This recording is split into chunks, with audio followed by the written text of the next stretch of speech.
6 hari berlayar dari Tunisia menuju Gaza, sejumlah kapal global Sumut Flotilla, termasuk yang ditumpangi Wanda Hamidah dan Muhammad Hussein, rusak. Kapal pun terpaksa bersandar darurat di perairan Italia.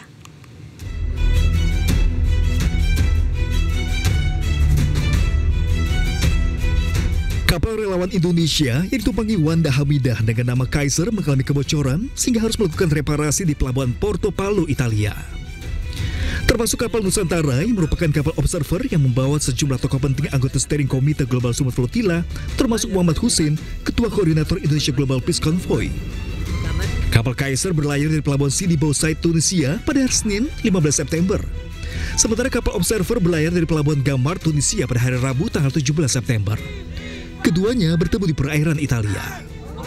Buat yang bertanya kabar Kak Wanda, alhamdulillah kondisi saya sehat saja ya. Ya kita sedang terdampar di Itali. Ada masalah teknis baik kapal saya maupun kapal Kak Wanda, dua-duanya bermasalah. Tapi insya Allah itu perjuangan teman-teman. Versi panjangnya nanti kita posting di Instagram, ini khusus teman-teman IGPC on board aja nih. Salam, alhamdulillah. Alhamdulillah. Kecobaannya semakin banyak ujian, mudah-mudahan makin naik kelas ya. Ustaz. Amin, insya Allah amin, amin. Sehat walafiat, jangan khawatir. Sementara itu, puluhan kapal lainnya terus melanjutkan perjalanan untuk menembus blokade Gaza. Tercatat dari tracker Flotilla, sebanyak 51 kapal siap melanjutkan pelayaran, termasuk 5 kapal kemanusiaan bantuan dari masyarakat Indonesia. Dari Sisilia, Italia, iNews melaporkan. Pemirsa, untuk mengetahui informasi selengkapnya sudah terhubung bersama kami aktivis kemanusiaan untuk Gaza, Muhammad Hussein di wilayah perairan Italia. Selamat sore, Assalamualaikum warahmatullahi wabarakatuh. Mas Hussein, apa kabar? Waalaikumsalam, buongiorno Lista. Alhamdulillah baik. Alhamdulillah. Selamat pagi waktu Italia. Oke. Mas Hussein, kalau misalkan tadi di video sebelumnya, ini katanya ada 2 kapal yang rusak. Nah, untuk kondisi kapal di sana seperti apa untuk hari ini? Sebetulnya bukan hanya 2 kapal ya, ada beberapa kapal. Dan ini ada 6 kapal lagi sedang perjalanan kembali menuju Porto Palu karena memang kapal-kapal ini harus menghadapi kondisi cuaca yang tidak mudah. Bulan-bulan ini adalah bulan yang sangat keras untuk cuaca di laut, ombaknya tinggi, anginnya kencang. Maka kapal-kapal kecil kita ini sangat rentan sekali mengalami kerusakan. Dan meski demikian memang sebetulnya kita bukannya kita berlabuh darurat ya, tapi memang Porto Palu ini bagian dari rute kita dari Tunisia ke Porto Palu, kemudian dari Porto Palu kita akan gerak ke Yunani, dari Yunani baru kita langsung masuk ke Gaza. Itu sebetulnya adalah rute yang dari awal sudah diagendakan. Fungsinya apa? Kenapa kita harus berlabuh ke titik-titik ini? Untuk mengisi bahan bakar, untuk mengisi logistik yang dibutuhkan, dan untuk melakukan bukan medical ya, tapi check up gitu ya, check up untuk kapal-kapal yang memang harus prima kondisinya, karena dari Tunisia ke Italia ini dekat, hanya 2 hari. Namun tantangannya adalah dari Italia menuju Gaza ini bisa memakan waktu 7-8 hari nonstop di atas laut. Maka kondisi kapal harus benar-benar fit dan dalam kondisi terbaik. Oke, berarti saya klarifikasi dan saya konfirmasi ulang, perlayaran dari Tunisia ke Italia ini merupakan rute ya, bukan pendaratan darurat begitu ya, bukan bersandar darurat gitu ya, Mas Hussein ya?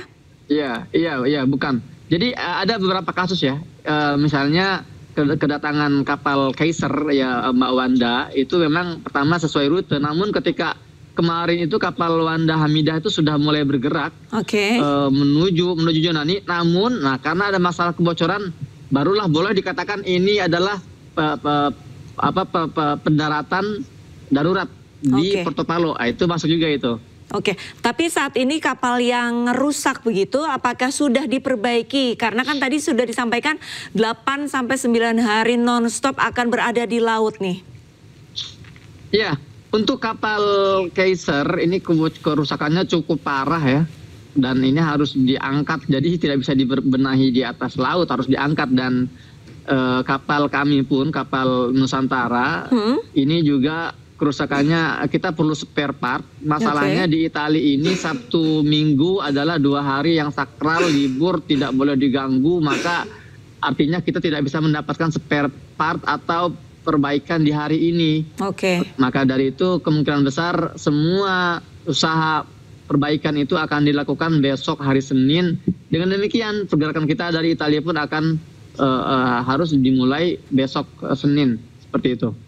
Bisa dikatakan agenda untuk perlayaran ini tertunda dong?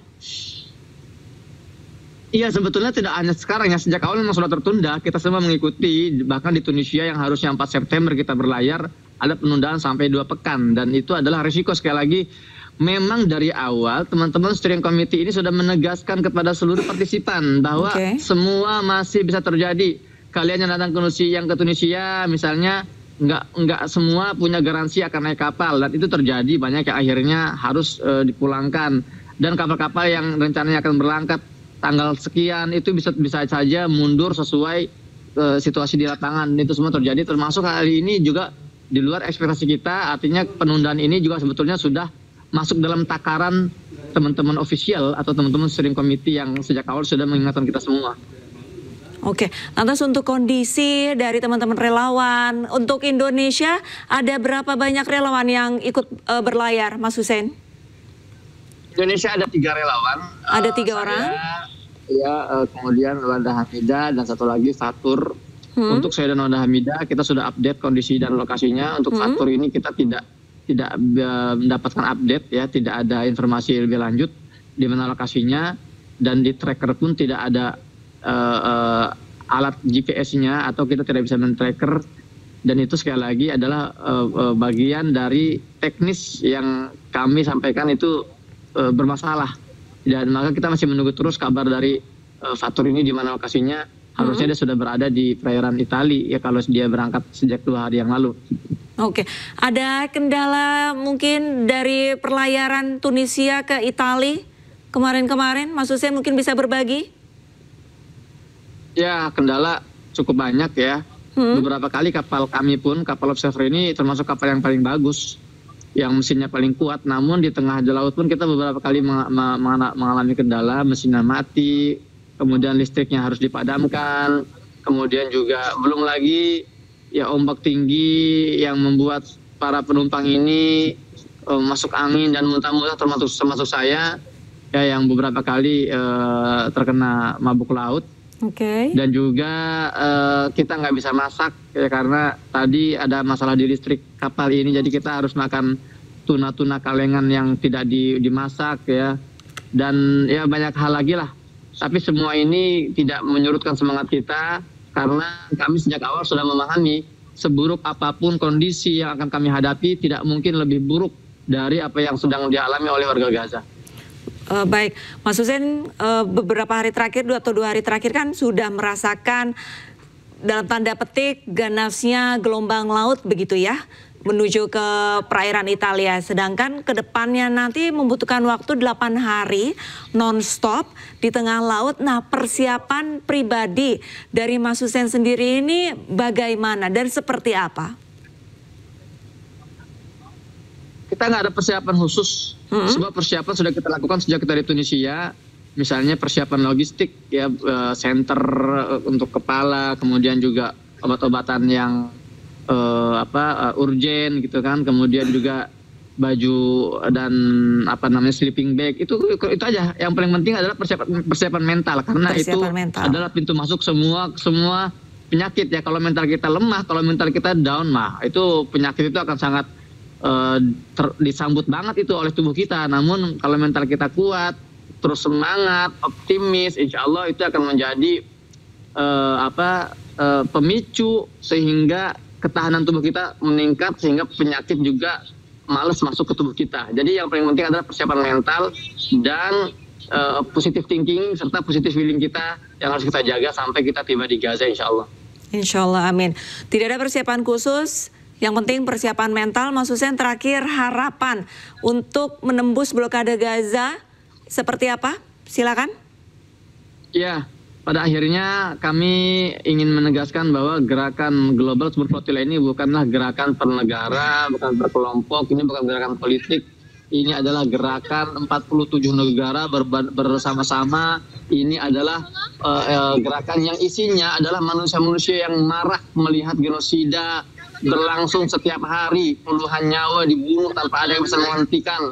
Kami sebagai manusia tidak bisa berpura-pura hidup normal seolah-olah genosida tidak terjadi. Maka kami berlayar.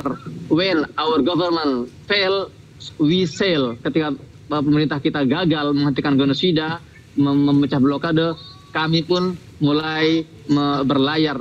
Harapan kami untuk pemerintah Indonesia untuk pertama saya ucapkan terima kasih kepada pemerintah Indonesia yang sudah mengeluarkan statementnya meskipun masih sebatas Kementerian Luar Negeri dan para dubes-dubesnya.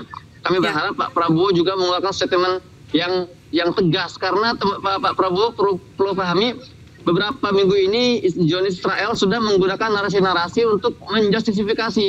Ya, mereka menyebut kami ini para teroris sehingga mereka bersiap-siap kalau mereka menyerang kami itu sudah dibenarkan oleh undang-undang. Padahal kami ini adalah humanitarian, kami adalah manusia-manusia sipil yang datang tanpa senjata. Maka dari itu narasi teroris ini harus dinetralisir oleh Pak Prabowo bahwa ada di antara gelombang ini WNI sipil yang dilindungi oleh konstitusi dan kita bergerak atas nama kemanusiaan. Seperti itu.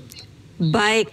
Semoga Presiden Prabowo Subianto mendengarkan suara dari Mas Hussein. Terima kasih banyak sudah berbagi bersama ini sore dan semoga perjalanan menuju Gaza dilancarkan. Wassalamualaikum warahmatullahi wabarakatuh. Terima kasih banyak Mas Hussein. Ya, sama-sama.